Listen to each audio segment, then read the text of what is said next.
Assalamualaikum warahmatullahi wabarakatuh. Selamat datang kembali teman-teman semuanya. Di video kali ini kita akan membahas tentang bantuan langsung tunai yang akan diberikan untuk anak sekolah. Nah, di video ini teman-teman kita akan membahas dua bantuan yang akan diberikan untuk anak sekolah di bulan April ini. Bahkan ada beberapa teman kita di bulan April ini sudah mulai mencairkan dana bantuan dari pemerintah ini khusus untuk anak sekolah. Nah, bagi teman-teman yang memiliki anak dan masih bersekolah baik itu di tingkat SD, SMP, SMA maupun sederajat yaitu MI, MTS ataupun madrasah aliyah. Kalian bisa cek data kalian apakah kalian itu sebagai penerima BLT khusus untuk anak sekolah ini atau tidak di bulan April ini, teman-teman.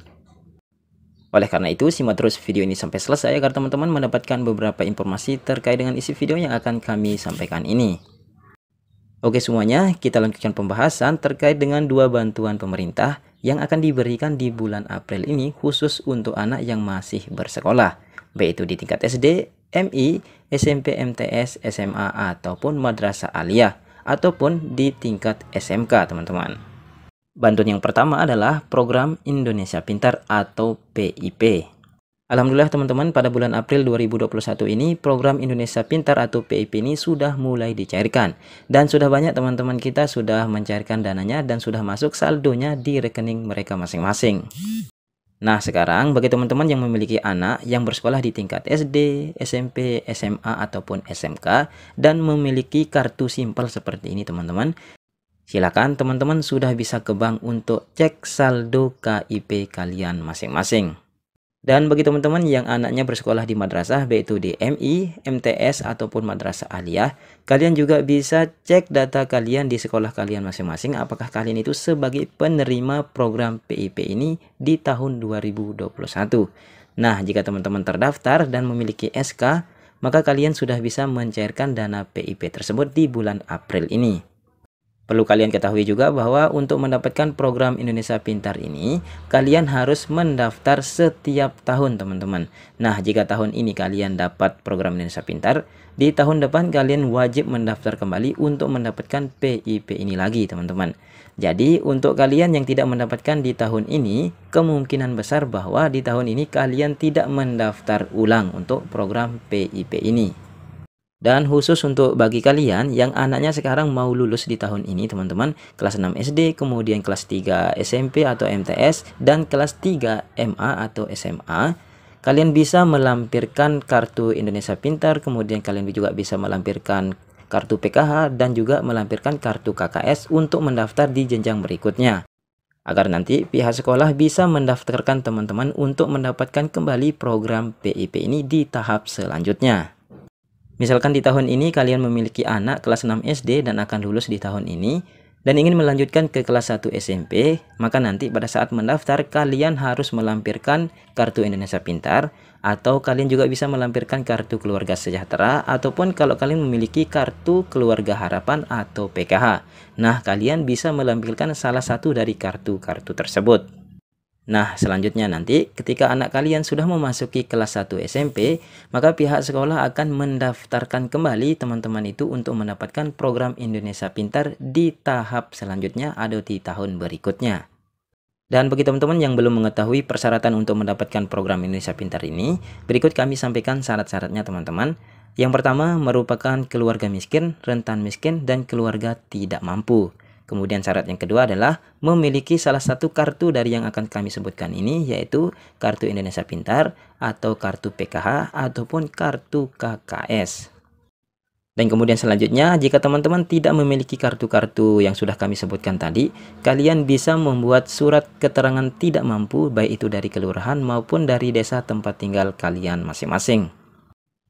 Selain persyaratan yang sudah kami sebutkan tadi, ada beberapa siswa khusus yang akan mendapatkan program Indonesia Pintar ini juga teman-teman. Seperti mereka yang merupakan siswa terkena dampak bencana alam, kemudian siswa yang drop out atau berhenti sekolah, dan kemudian siswa yang mengalami kelainan fisik, korban musibah dari orang tua yang mengalami pemutusan hubungan kerja, di daerah konflik, dari keluarga terpidana, berada di lembaga permasyarakatan, dan memiliki lebih dari 3 saudara yang tinggal serumah. Kemudian, peserta pada lembaga kursus atau satuan pendidikan non-formal lainnya. Nah, jika persyaratan-persyaratan tersebut sudah teman-teman penuhi, langkah berikutnya silakan kalian kumpulkan ke pihak sekolah dan agar nanti pihak sekolah yang akan mendaftarkan langsung teman-teman itu secara online dan kemudian nanti kalian tinggal menunggu pengumuman apakah kalian itu berhak mendapatkan PIP ini atau tidak.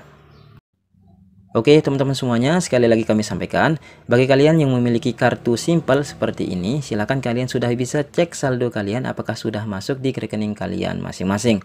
Dan bagi teman-teman yang anaknya bersekolah di naungan madrasah, baik itu MI, MTS ataupun madrasah aliyah, kalian juga bisa menanyakan pihak sekolah apakah kalian itu mendapatkan PIP ini atau tidak.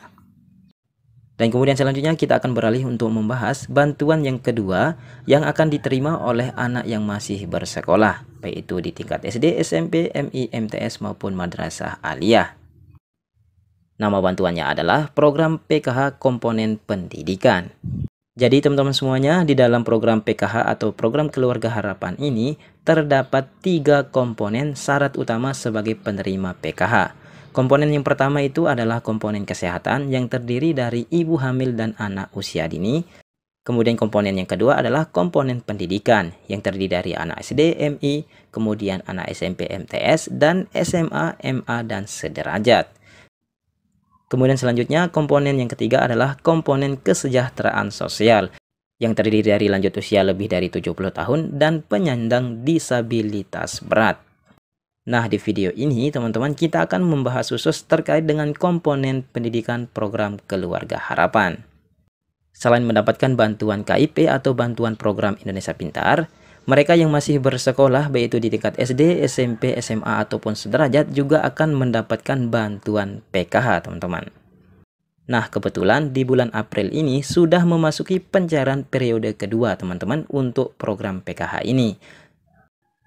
Pencairan PKH komponen pendidikan periode kedua ini merupakan pencairan untuk bulan April, Mei, dan juga bulan Juli. Dan dicairkan pada bulan April ini, teman-teman. Oleh karena itu, bagi kalian yang merupakan keluarga penerima manfaat PKH, khususnya komponen pendidikan, silakan teman-teman sudah bisa cek rekening kalian masing-masing karena saldo PKH-nya sudah mulai ditransfer atau sudah mulai dicairkan. Informasi selanjutnya bagi teman-teman yang belum mengetahui bahwa untuk program PKH ini dicairkan sebanyak 4 periode, teman-teman. Periode pertama pada bulan Januari, Februari, dan bulan Maret. Kemudian untuk periode kedua itu dicairkan mulai bulan April, Mei, dan juga bulan Juli. Dan untuk periode kedua nanti akan dicairkan mulai bulan Juli, teman-teman, Agustus, dan juga September. Dan terakhir untuk periode keempat itu akan mulai dicairkan pada bulan Oktober, November, dan juga Desember. Dan khusus bagi kalian yang merupakan keluarga miskin, kemudian rentan miskin atau keluarga tidak mampu, namun belum mendapatkan bantuan PKH ini, kalian bisa mengusulkan diri kalian sendiri secara mandiri ke kantor lurah atau ke kantor desa tempat tinggal kalian masing-masing. Jadi kesimpulannya teman-teman semuanya, ada 2 bantuan pemerintah yang khusus diberikan kepada anak yang masih bersekolah, baik itu ya di tingkat SD, MI, SMP, MTS, SMA, MA, ataupun sederajat. Bantuan tersebut adalah program Indonesia Pintar dan PKH Komponen Pendidikan. Kami doakan semoga dananya dan saldonya sudah masuk di rekening kalian masing-masing dan selanjutnya bisa kalian cairkan untuk kebutuhan sehari-hari. Amin. Itu saja informasi dari kami, semoga bermanfaat, semoga teman-teman tetap sehat dan rezekinya tetap lancar. Assalamualaikum warahmatullahi wabarakatuh.